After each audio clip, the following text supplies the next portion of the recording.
Absolutely fucking hijack them two there. The sound of Rave keep touching down. And how useful was it for you working in a record shop for what you were doing in your career? I strategically put myself in those places, right, because I knew that if I if I was going to DJ, I needed the latest records. If I needed the latest records, I had to be at the most cutting-edge places to be getting the music firsthand. How did you get that job? You strategically put yourself in there, but loads of people must have wanted those jobs. Yeah, but Buster Brooker, God bless him, he was on Radio Allwell at the time, and he went, look, I'll get you in there. You need to be at City Sounds. So I started at City Sounds, and it was Buster Brooker, bless him, that got me in there and got my first break. And I met, would you say that was the most important break of your career? If you had to name your big break, the moment that you were like, the biggest break I had was, I worked at Ice Menswear in Colchester, and I was running my own shop within 3 to 6 months.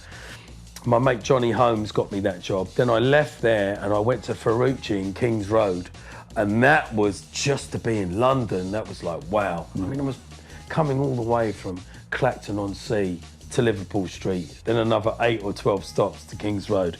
But that was a major game changer, because I was able to travel and and work. And then when I got the job at City Sounds, it was amazing. So that would be your sort of big break. There wasn't this particular tune that you made, or?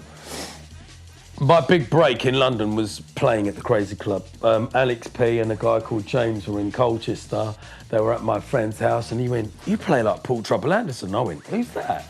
And he went, he's on Centre Force. He's like, don't you know who he is? And the Brown Brothers, my good friends, the Brown Brothers from Colchester, they'd always give me mixed CDs. So that was my big break, playing for the Crazy Club. Astoria on a Friday, Astoria on a Saturday, Limelight on a Sunday, Ealing Broadway. You're working 7 days a week. You must be. And I was working 5 days a week, travelling.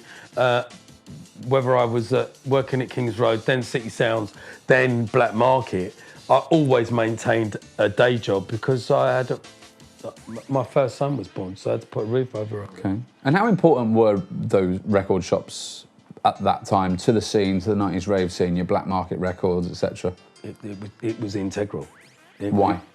Because at the end of the day, it was where people would meet. So it was your social media hub, the physicality.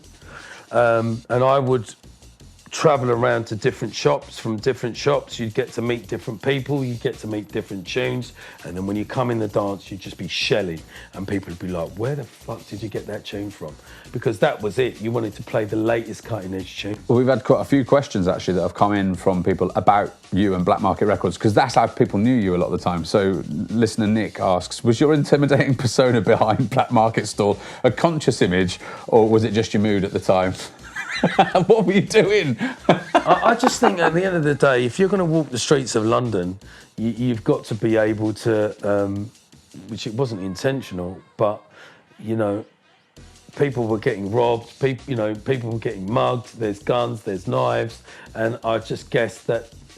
But then that might be the typical kind of, you look at someone of colour and you judge a book by its cover, because that could be also... Or they were all very annoying. You know, the people coming in, you know, sort of looking there starry-eyed at you. No, because I'd been on the other side of the counter and I'd been fobbed off before. So for me, it was like, mate, I want to help you. What do you want to buy? How much do you want to spend? 50 quid, 100 quid? You know, I'm there to take your money, 100%, but I'm going to do it with God's good grace. I want you to have the best experience. So, but I think a lot of the time, people were just nervous of coloured people and people of colour. I think that's that whole fucking prejudice of like, you know, oh, he's going to rob me, or he's going to cause a fight, or all of the, you know, because don't forget, these are all out-of-towners coming in and thinking, what the fuck, you know, they've never been to a record shop. They might see Groove Rider and Fabio and Mickey Finn and be overwhelmed with the whole thing. Nick, and we're all laughing and joking, do you know what I mean? And so, we tried, all of us, so myself, Nicky Blackmarket, Rachel, Ash Attack, Clarkey, Crazy Legs, we were there to really make people feel comfortable and make sure. So I'm sorry they felt that way. Oh, I'm sure they don't mind. I think they were just starvey-eyed. I mean, that's the impression I get from these people. And you stayed there for 19 years. That's a long old time. Why did you stay there for so long? Because I loved it and it was my job. And it didn't feel like work to me. It was just a way of life. And so how did you feel when it closed? Because I was annoyed because they fucked the whole thing up. You know, I'd saved the shop a good few times. Dave Piccioni had sold it to Goldie and Nicky. Nicky eventually ended up leaving. Goldie kept it. In hindsight, I was disappointed that many a time I was never brought in as a partner, yet I helped save it. But the thing about it is, if you don't look after something, it's going to end. And that's what happened. Like, the bottom line, it was mismanaged, unfortunately. And was any of it to do with the change from vinyl to digital? yeah, there, you know, listen, in any time, I don't know any industry that you can go through and there's not going to be change. You know, robots making cars, electric cars, you know, you've got to be able to adapt to change. I think it was just bad management, and through no fault of their own, because again, they didn't have a handbook. They were trying to do the best of what they could. They kind of inherited a shitstorm. But at the same time, you just feel like Dread Recordings is still going. We're 26 years old this year. It was 25 last year, 26 this year. Look at Brian's label, look at Metalheads, you know, look at Hospital.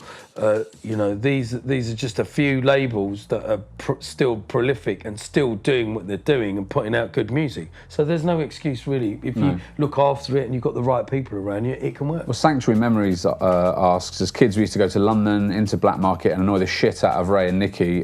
His question is, does Ray miss the shop and interaction? Oh yeah, I mean, like, when I left there, I was very, very depressed. You can imagine going from a vibrant environment like that every day you knew would be different. You know, the next Bad Company could walk in, or the next Man Be Swift could walk in, and you were all part of that.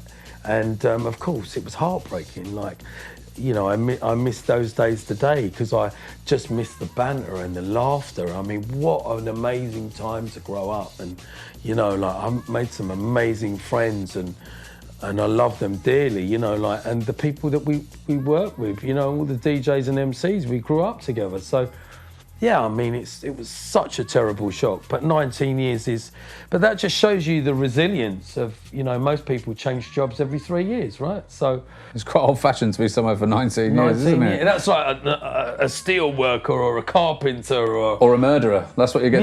You get less time for murder. Sentences. But every day was a pleasure.